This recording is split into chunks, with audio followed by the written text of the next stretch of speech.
بسم الله الحمد لله والصلاة والسلام على رسول الله. اللهم صل على محمد وعلى آل محمد كما صليت على إبراهيم وعلى آل إبراهيم. اللهم بارك على محمد وعلى آل محمد كما باركت على إبراهيم وعلى آل إبراهيم في العالمين إنك حميد مجيد. So we were talking about the birth of the Prophet sallallahu alaihi wasallam. And as we mentioned before, any number, and this is like a rule, a major rule, a general rule that you can apply all the time. Any number we give, any date we give is not authentic unless there is a hadith about it. So we're going to be mentioning a lot of things and we'll say there is an opinion that this is the way or it happened on that day, but there is another opinion that says no, it happened on a different day. Because again, especially the beginning of the prophethood, people were not paying attention.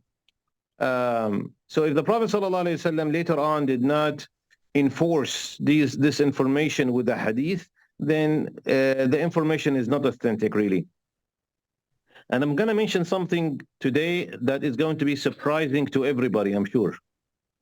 Because everybody knows or thinks that the Quran revelation started in Ramadan. Yeah. Right? Yeah. That's actually not authentic. And most likely it did not happen in Ramadan. So you'll be surprised. What about the ayah? I will talk about the ayah, inshallah. So we'll get there in a second, inshallah. So let's get started. The Prophet ﷺ was born in the year of the elephant, and this is when Abraha al-Habashi tried to destroy al-Kaaba. There is a good point which is mentioned here in the book. When Abraham came from Yemen, what is his religion? Abraha and his people. Mm-hmm. What is his religion? Christians. They're Christians.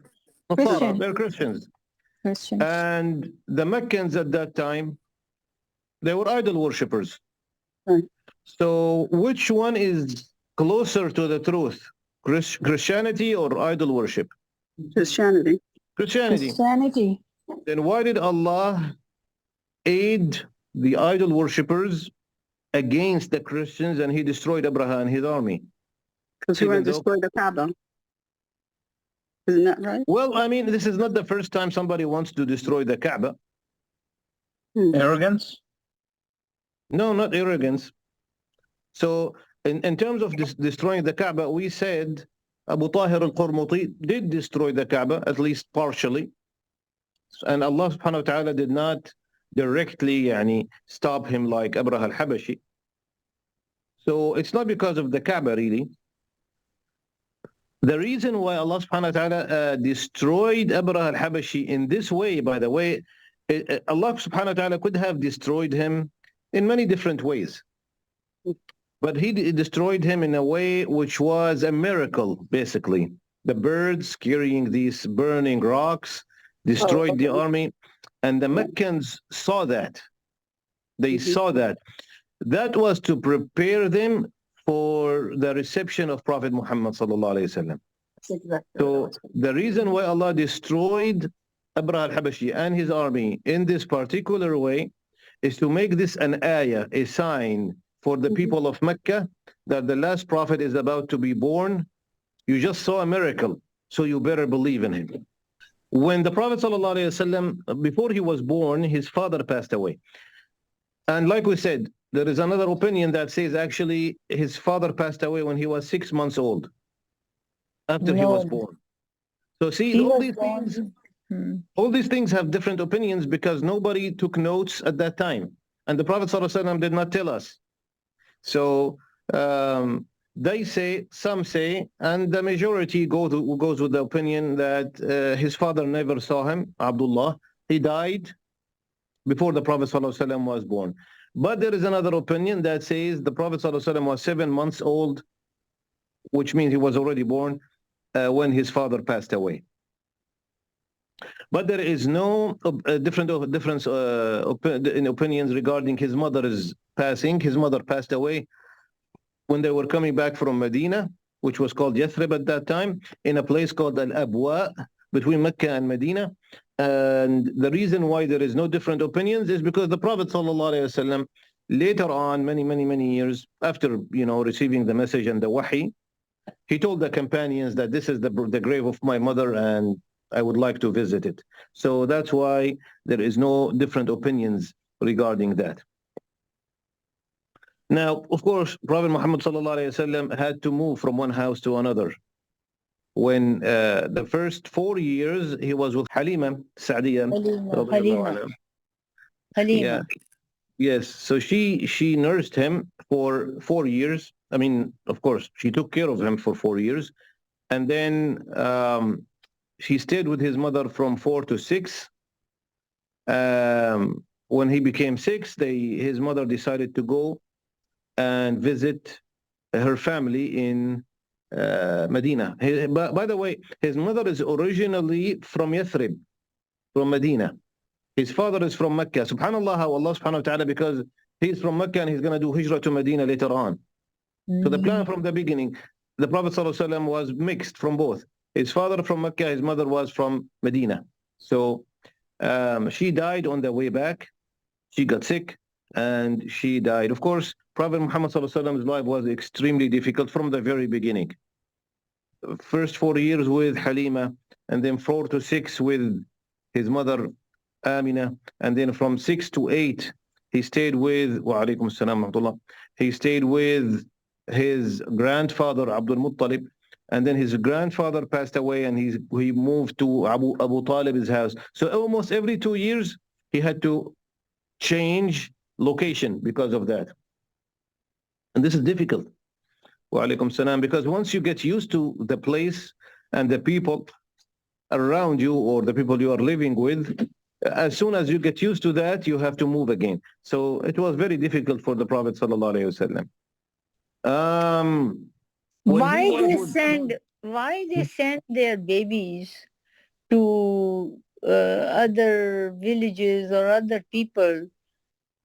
Like Rasul Kareem sallallahu alaihi wasallam was sent to with Halima. So basically, why did they? There are more than, actually there are a few reasons. Number one, Banu Sa'd, where Halima radiallahu anha is from, that was one of those tribes that did not live in a city-like place. It was in the desert. So the Meccans and most of the people at that time who lived in a city like Mecca and Yathrib and Taif, they used to send their newborn babies with those ladies to nurse them first, to grow up in a more healthy environment. Even at our time, the city is always not as healthy as the village. The outside when you are surrounded by nature, no buildings. So that's one thing, it's healthier. Number two, the Arabic language the Bedouins speak is much more powerful, wa alaikum salam, and pure than the city. And the reason for that is because, especially in Mecca, people used to come from different tribes or from different places for either doing Hajj and Umrah. They used to do Hajj, by the way, but the different way at their time, or for exchanging of goods. So when you speak to those people, your language changes, your accent changes. It's kind of funny, but because of us immigrants, we came to this country, we kind of broke the language of the natives who were here. They start speaking like so they start using our terms, which did not make sense before. So when people come to a different country and they start speaking with the natives, the language becomes not as powerful. Mixed. That's why Mecca was like that.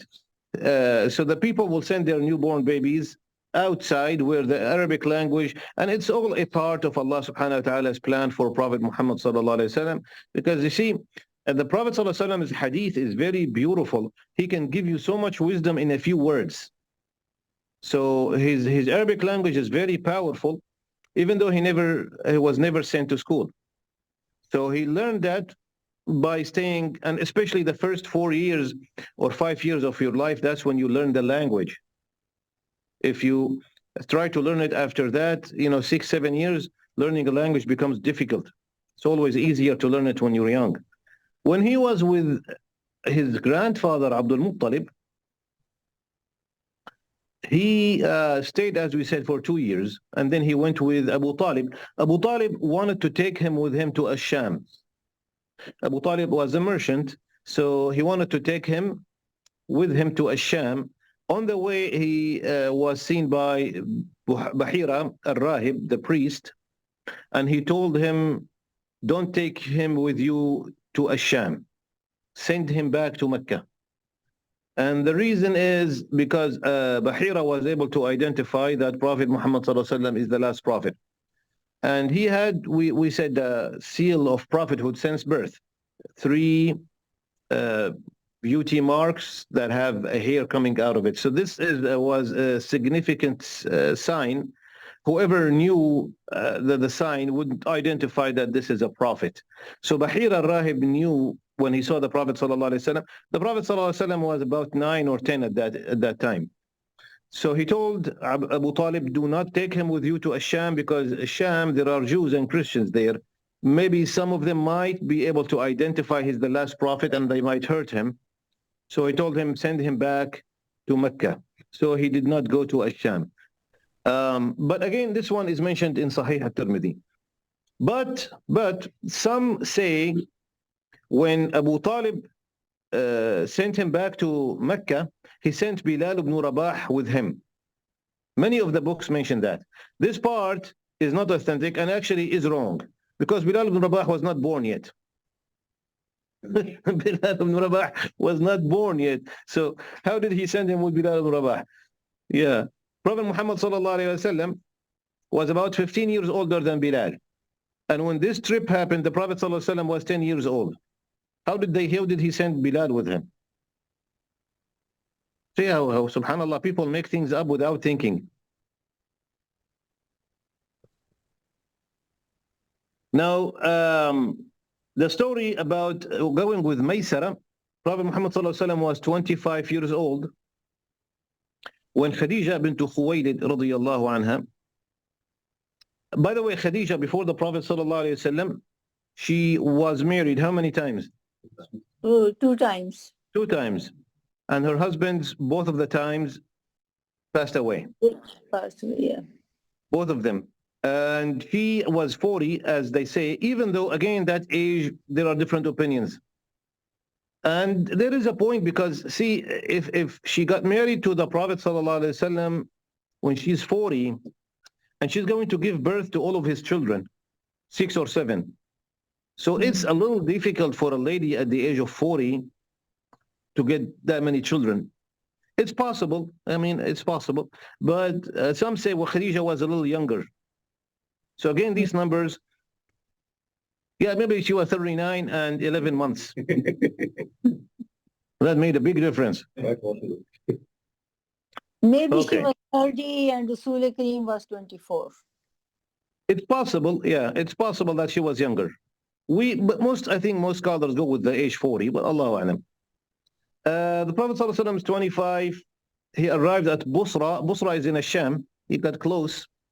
But at the same time, he went back because that was when the trip was supposed to end. That was with Maysara. And like we said, even though the book here does not mention all these things that are mentioned in other books. One guy, his name is Ibn Ishaq. He made a big seerah book, but his book is full of these stories that are unauthentic. And that's where many historians copied from his book. And that's how it came to, become spreading all over the place. Of course, Prophet Muhammad ﷺ got married to Khadija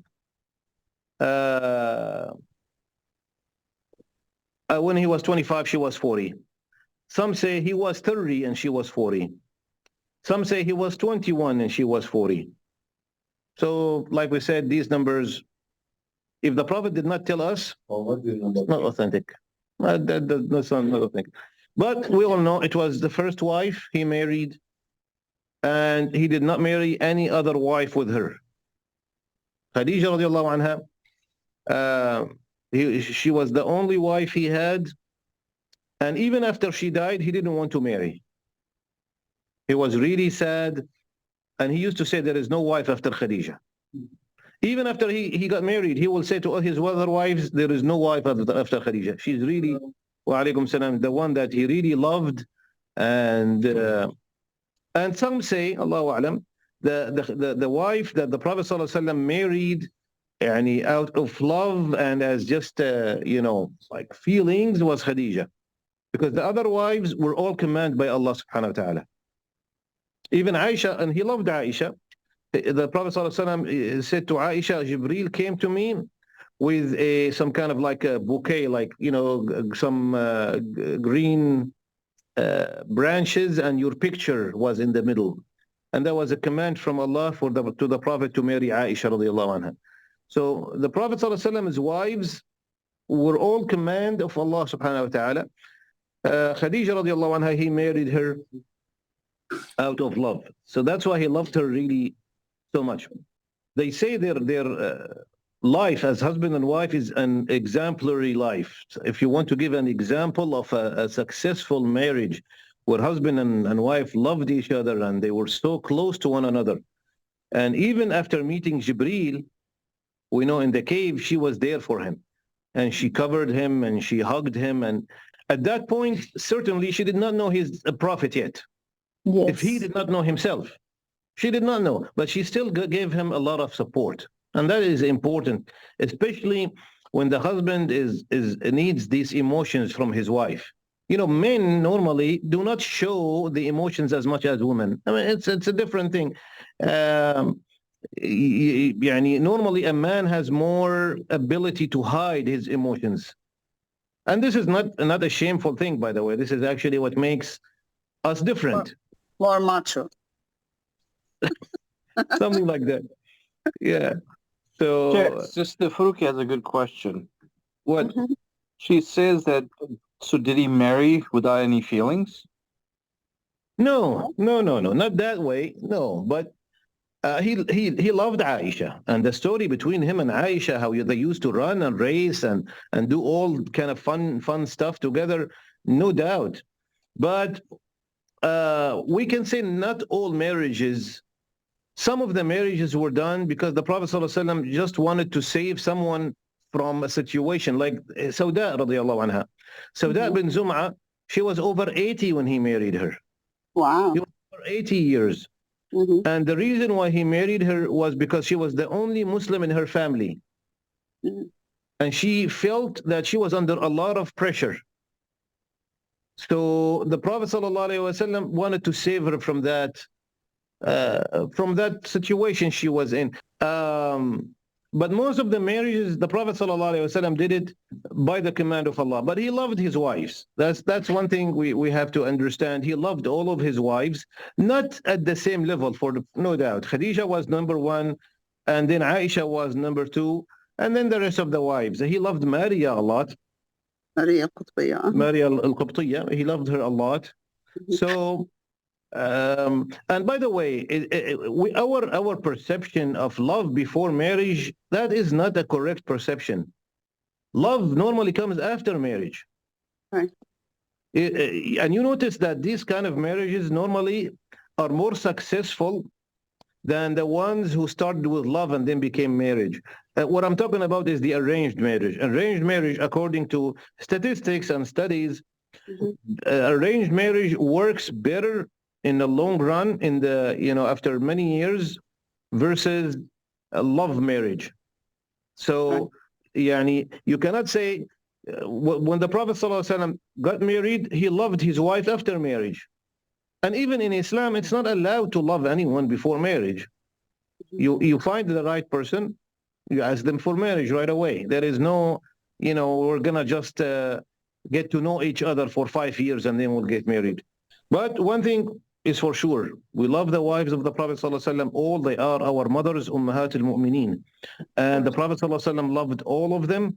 He loved Khadija the most and then Aisha, but he loved all of them and he was the best husband to all of them. They all loved him too, and they wanted to spend more time with him. So we want to all know that. and they are our mothers, inshallah.